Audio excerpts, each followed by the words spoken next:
someone that is recovering from addiction, and the information that I have from my experiences makes me passionate because I want to be able to share with people some of the things that I know about how to overcome it. So before we go to you, Boris, I want to first say I had the honor of hearing you when you were on Breakfast Club. And that was one of the most transparent conversations about everything that you've gone through. Yes, please. And so I thank you for that, because so often we hear the after stories and we don't hear, like, this is what I went through, this is what I'm going through, and this is where I am. So I want to tell you thank you. And in that moment, can you just take us back to when you were you, first of all, were you planning on sharing all of that? Yes, I plan on sharing it. I just wanted people to be aware of the journey of what I went through and what it took to get to where I was, even to be doing that interview, because I had suffered from an overdose. Absolutely. Yeah. And so again, so glad that we are talking to you today. Oh man, I'm glad to be here. And that you are here and being able to share with us, because again, so many people suffer in silence, and then we don't have the right tools and conversations and everything else. So Boris, it's a lot going on in Hollywood. And, you know, and just the trials of, you know, probably not at your level. You don't have to try out anyway. They just say, Boris, I want you. I have this role for you. But with everything. Well, that didn't happen overnight. Well, absolutely. You've earned it. Absolutely earned it. But with that, I'm pretty sure there are still some things that you have to deal with in Hollywood. So what made you passionate about mental health? Well, you know, this started when I was a child. So it really doesn't have a lot to do with Hollywood, because everybody has to face challenges and adversity. It doesn't matter if you're in Hollywood or if you're in the music business or if you're an accountant, a lawyer. Everybody is faced with hurdles on their journey. And I think especially as black people in this country, we have to understand that we have dealt with some adversity that other people haven't. That adversity comes from generational trauma that was passed on to us at birth. Those are things that we were not in control of at all. And those are things that are very real in how they manifest physically, emotionally, spiritually. And that's a very heavy weight that we have carried collectively and individually. And I think that if this is one of those amazing conferences where people talk about prosperity and excellence, success. In order for us to achieve that individually and collectively, there has to be a foundation that is laid. And that foundation is carried by our character, by our personalities. So mental health becomes an invaluable aspect of laying that foundation in order to build sustainable business and to, at some point, step into our purpose and be prosperous. Absolutely. And I think in our community, so often we call it different things. And so we don't put the label on it, mental health or mental wealth, because of the stigma that goes along with that. And so the work that, that y'all are doing is really going to help to take the stigma away. So can you, Jerome, do you mind talk about some of the things that you're doing? Because we were talking about, you know, talking to students, talking to other people about some of the things that you're doing to just get away from the stigma of mental health. So I think a lot of awareness, you know, we speak on it and then we don't speak on it. You know what I mean? So to keep speaking on it is very important.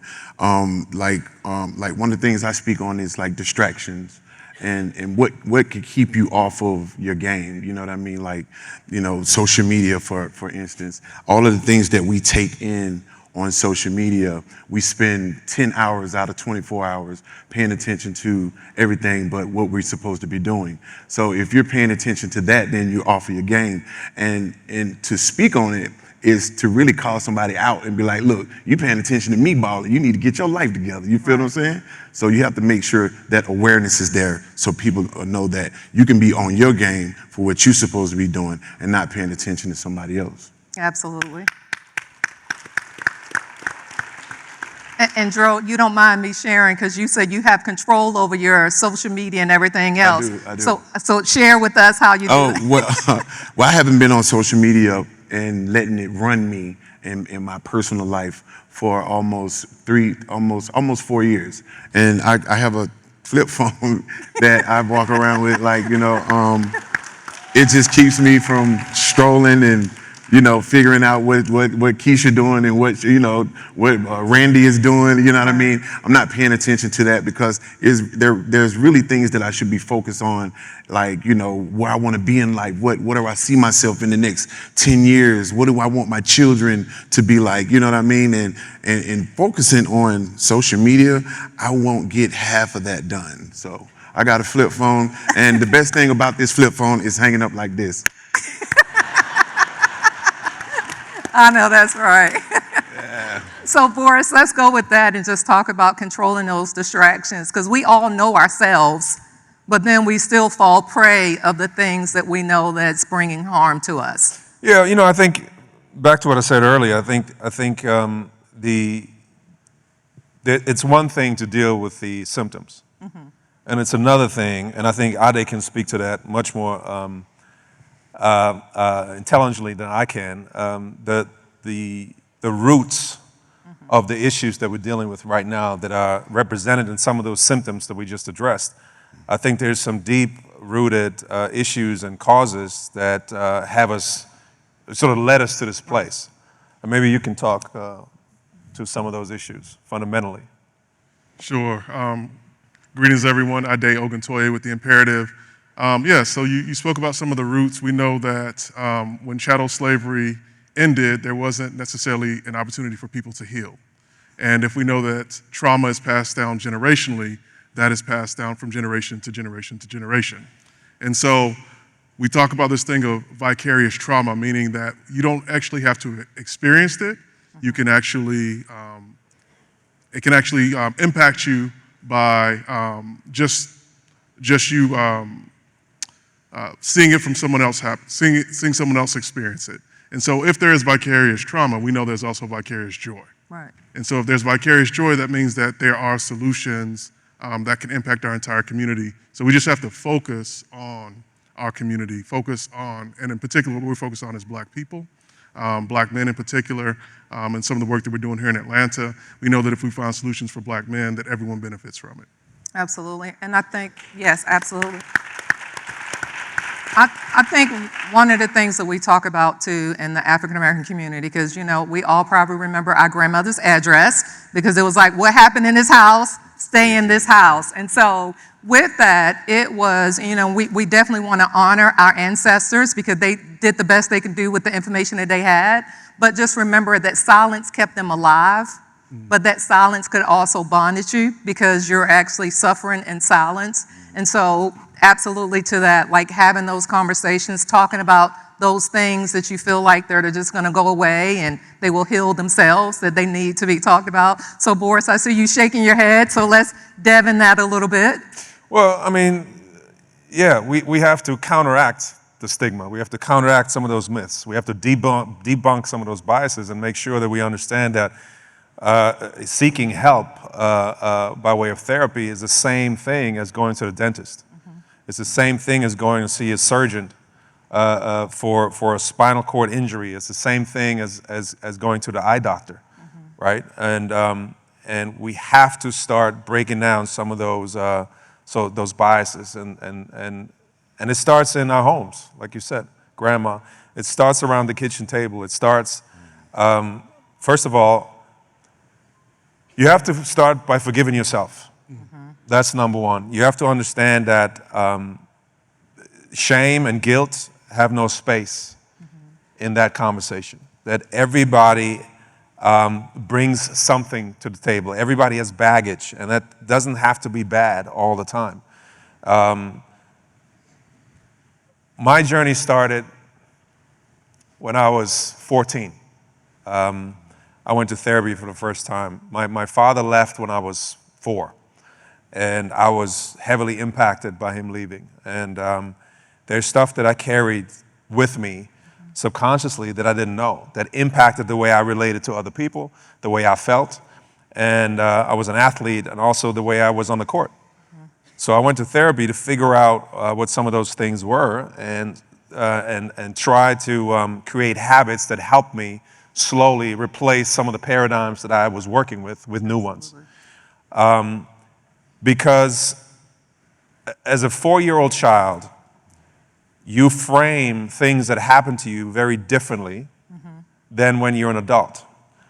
So when you're an adult at 40 years old who continuously, for instance, this is an example, has the same relationships over and over. They start the same way, they end the same way. You know how people say, I'm always end up dating the same person? Shake them in a bag. There's a reason. There's a reason. And the reason is usually you. Right. Because you're the common denominator with all those relationships, right? And the work you have to do is to go back in time and talk to your 8-year-old or your 4-year-old, whoever that was at the time that was suffering from that specific trauma. A trauma, by the way, can be literally this. This can be a trauma for a child, right? It doesn't have to be a violent act. It can be something that you misrepresent as a 4 and a 5-year-old, which then informs your subconscious mind. Because in the first 6 years, you say that's when the subconscious mind forms. That's the hard drive, so to speak, that you operate from as you go on into adulthood. So I had to go back and talk to the 5-year-old, right? Because the 5-year-old was left by his father.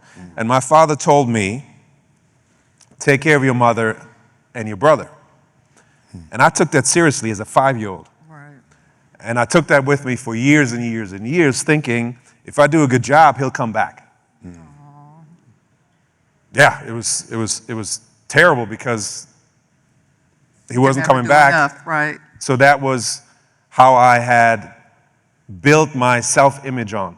So I was a failure because I couldn't do a good enough job for him to come back. So as a 40-year-old, I had to go back to reframe that for my 5-year-old in order for the 5-year-old to understand, number one, it wasn't my fault. Right. Right? So that's just an example, my personal example of how therapy helped me to reframe some of the paradigms that I had learned and that had impacted me as an adult as I went on to my career and having relationships. And I wanted to be a healthy, strong individual because I knew only if I'm a healthy, strong individual will I attract a healthy and strong individual. Because we attract people on the same frequency, right? If we're operating on a frequency that's this low, that's exactly what we're going to attract and who we're going to attract. And when I met my wife on Soul Food, I knew that she was special. And I didn't want to F that up. Absolutely. So I went to therapy again to make sure that I was good. Yes. And that I was clear and that I could encounter this beautiful, amazing person with my best version, with the best version of myself, right?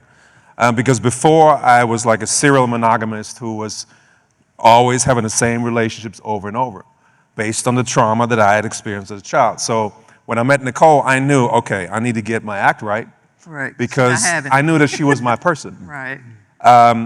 So as a couple, we have prescribed to therapy throughout our entire journey. Just like going to the dentist and going to the eye doctor, it's very important that you keep checking in. Absolutely. Right? Absolutely. And because everybody brings some sort of trauma to the table. Everybody in this room has some sort of trauma. And it is manifested in the relationships that you cultivate and how you cultivate them. It's manifested in how you do your job, what kind of jobs you attract. It's manifested in the success or the failures you endure, the mistakes you make.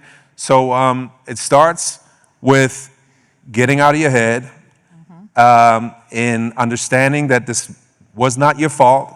There's no space for shame and there's no space for guilt.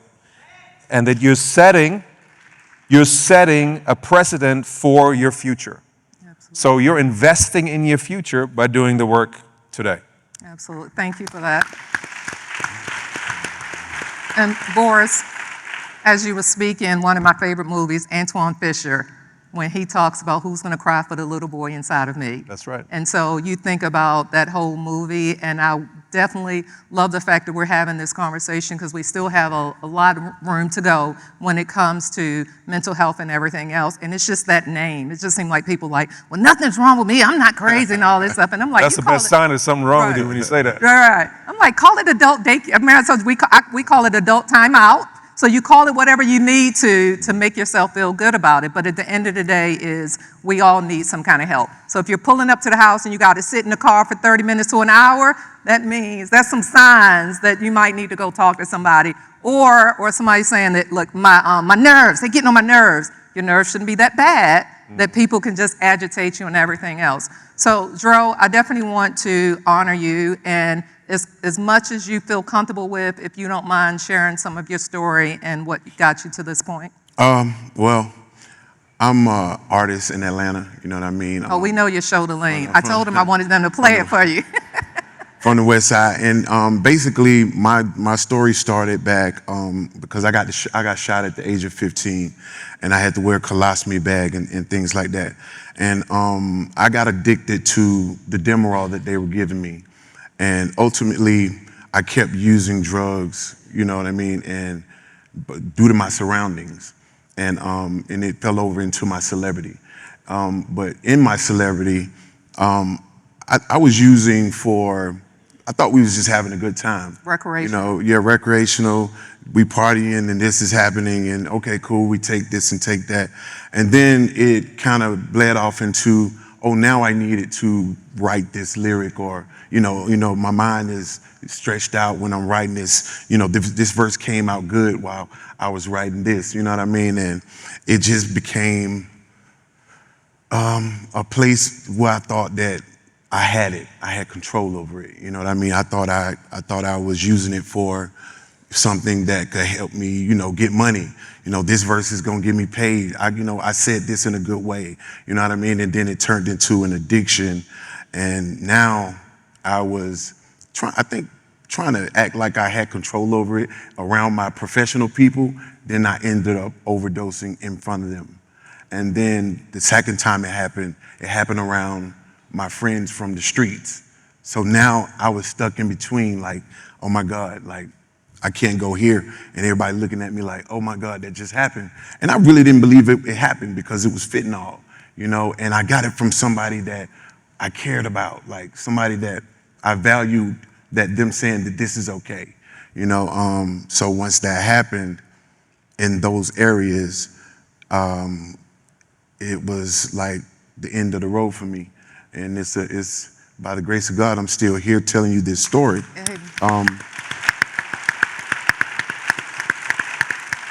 I said all that to say this. In the journey that I'm in recovering and being somebody that could speak on it, you know, I feel like as a person, I have to put this story out to let you guys know that there is a different way. You know, I went through Music Cares, you know, to get the help that I needed. You know, I was surrounded by people that told me no at first, you know, like, you know, well, nah, you good, shawty, you good with taking this and you good with taking that. I was surrounded by people that okayed that behavior. I thought it was normal to get high. I thought it was normal to drink. I thought it was normal to roll a blunt. You feel what I'm saying? Until I ran into that rock end and then went through Music Cares, got me some help, and I had went to therapy for my first time in rehab.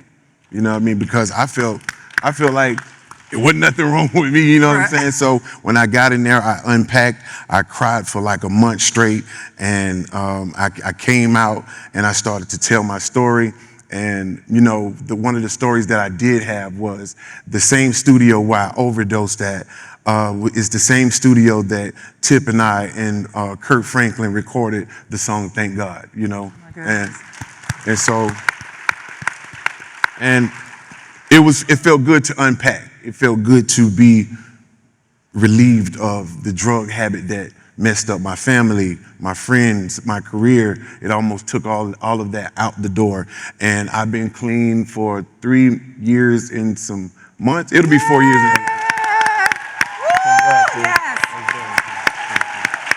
Yes. Thank you.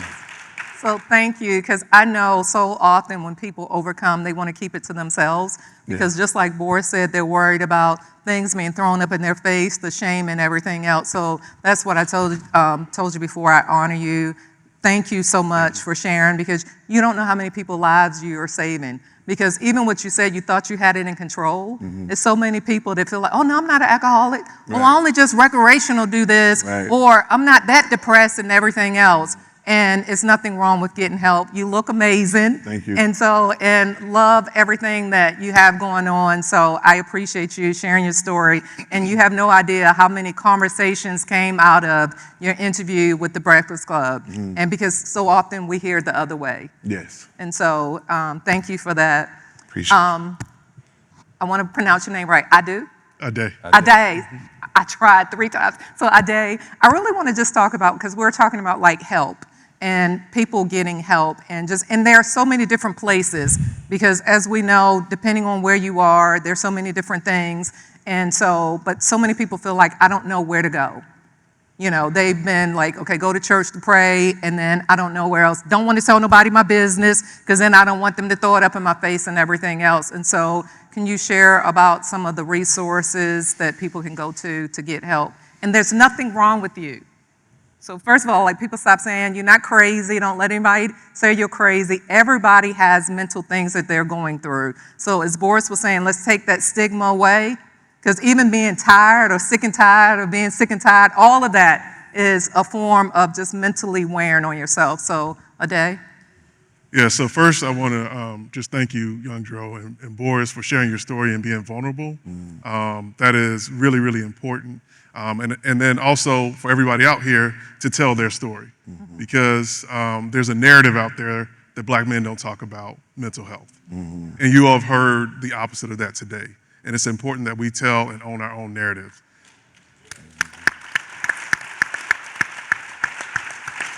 And in terms of the resources, you know, we at The Imperative, we did a project with young Black men in Atlanta to support organizations that were providing mental health and wellness for Black people. And honestly, they wanted to find 10 organizations, they only found 4. And so there is a lack of mental health providers out there, specifically mental health providers for people of color, in particular for Black people. And so it is important that we utilize the resources that are out there. There are plenty of resources that you can find to get started. There are resources online if you can't find some in your direct community. But it is important that if you need help, I want you all to take my information down, and I'll make sure that you get help. I am www.theimperativeFund.org, www.theimperativeFund.org. I will make sure wherever you are that I'll point you in the right direction to get help, the help that you need. Thank you. I love that. I love that, because I think it's very important to understand how important it is to be able to say I need help. I do a lot of these conferences, not necessarily for mental health, but a lot of business conferences. And one thing that I always try to remind people of when they attend these conferences is that we're here to connect with other people. That's one thing that especially Black people have a hard time with, because the way we have been socialized is to be the one person in the room, the one person at the table. We're crabs in a barrel, divide and conquer, and we have to practice to talk to each other. We have to practice to create synergies and coalitions and partnerships. And one way to do that is to say, I need help. Whether you are, thank you, whether you are in a business environment and you have a startup business, or you're working for a company and you need help, whether you need financing, whether you need access to organizations in business, it's okay to stand up in a room like this and say, I need help. Because I'll tell you something, if you stand up and say, I need help, there's going to be at least 10 people in this room who will help you and who have access to help. So let's get out of our own way and start asking for help. With mental health, same exact thing. There's nothing wrong with saying, I need help. When you when you wake up in the morning and you feel bad constantly over days and weeks and months and years, that's not normal. It's okay to get up and say, I need help. Because there's always somebody who has information and who can help you. So in a room like this, for instance, is there anybody who needs help? Oh, okay. Yes. This is what you need to applaud for. Right. People who have the courage to say they need help. So whoever's raising their hand, whoever's close to them, put your hand on their shoulder and say, I got you. Put your hand on their shoulder and say, we can find you help. Right. Okay, it's That's okay dope. to ask That's for dope. help. That's dope. If there's one takeaway from today, it's okay. It's not your fault. So get rid of the shame and the guilt. It's not your fault. And it's okay to ask for help. Awesome. Speaking. So I was going to say, we can have this conversation forever, but we have to wrap up. Yes. But I want to be respectful of everybody's time. But Dro, I'm going to let you have the last word. I mean, well, I was just speaking on help, saying that you need help. I want to give a shout out to my manager out in the audience, Dr. Sierra L. Okay. That was the person that I said I needed help to, and I went and got the help that I needed. You know what I mean? Yes. I appreciate that. Yes. She's right there. Okay. Yes. Right. So thank you, gentlemen. I appreciate you. Thank you for your transparency. Thank you for sharing your stories. And we are so glad that y'all are here today. And we honor you and we honor everything that you stand for. Thank you. Thank you, guys. Everybody?